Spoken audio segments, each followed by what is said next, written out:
મેલડીના ભક્તો જ્યાં જ્યાં બેઠ્યા હશે, જેને જેને અમૃતની મેલડીને પોતાના હૃદયમાં બેસાડી હશે, જેને જેને શ્રદ્ધાનો ભાવ રાખ્યો હશે, એના માટે જરૂરથી હું ભગવાનના ત્યાંથી સુખ લઈને આવીશું, મેલડીશું. ઓળખો, દૂરથી આયા કે નજીકથી આયા, દર્શન કરવા આયા કે મળવા આયા, સાચો હૃદયનો ભાવ લઈને આયા, હું અમૃતની મેલડી તમારી સાથે જ છું, મેલડી છું. દરેક પોતાના જીવનમાં જે દુઃખ પડતા હોય એનું પૂછવા આયા છે. કોઈક જીવનમાં મૂંઝવણ હશે, માર્ગ નહીં મળતા હોય તો માર્ગ લેવાયા હશે, કાંઈક ફર્યા હશે, ભટક્યા હશે, કંઈક છેતરાયા હશે, કોઈક છેતર્યા હશે. જેને જે બતાવ્યું એ કરી કરીને આયા હશે. કાલ કોઈ પહેલા બીજે જતું તું આજે અહીંયા આયા છે.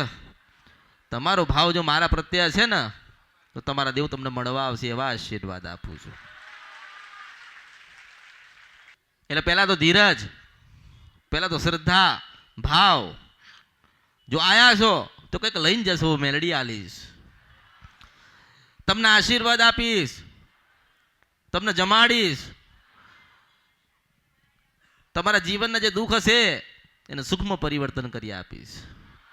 જ્યાં જ્યાં અટકાઈ ગયેલા કામ છે, અટવાઈ ગયેલા છો તમે, એમાંથી હું મેલડી બહાર કાઢીશ. તમે તમારા દેવના કંઈક ગુના કરી ગયા છો, કંઈક ભૂલા પડી ગયા છો, ને તમારા દેવ નારાજ થયા છે, એટલા જ બધે ફરવાનો દિવસ આવ્યો. ભલે ફર્યા, ભલે બધે બધું જાણ્યું, અને ભલે લોકોએ દીવાય કરાયા, જેટલું જેને બતાવ્યું બધું કર્યું. બસ તમારી માં કંઈક તમારાથી મોં ફેરવીને બેઠી છે ને, એના કારણ ગોતીનું મેલડી તમને ગોતીને આપ્યું છું, મેલડી છું. કોઈ ખોડિયાનો ભગત હોય તો એનો ગુનો કર્યો હોય તો ગોતીને લઈને આવું છું, મેલડી છું. કોઈ બ્રહ્માણીનો ગુનો કર્યો હોય અને બ્રહ્માણી રિહાયેલી હોય અને જીવનમાં દવાખાના દુઃખ આયા હોય તો મેલડી સુખ લાયેલું છું, મેલડી છું. તમારા જ ઘરે કે મેલડી પૂજાતી હોય ને મેલડીને કદાચ તમે હૃદયમાં લઈને આવ્યા હોય, હું મેલડી છું, આ કડિયું મને ઓળખો ને તો ઓળખાય. પણ મેલડીનો કદાચ ગુનો કર્યો હોય ને તમારી મેલડી નહીં બતાવતી હોય, પણ અમૃતની મેલડી જરૂરથી બતાવશે.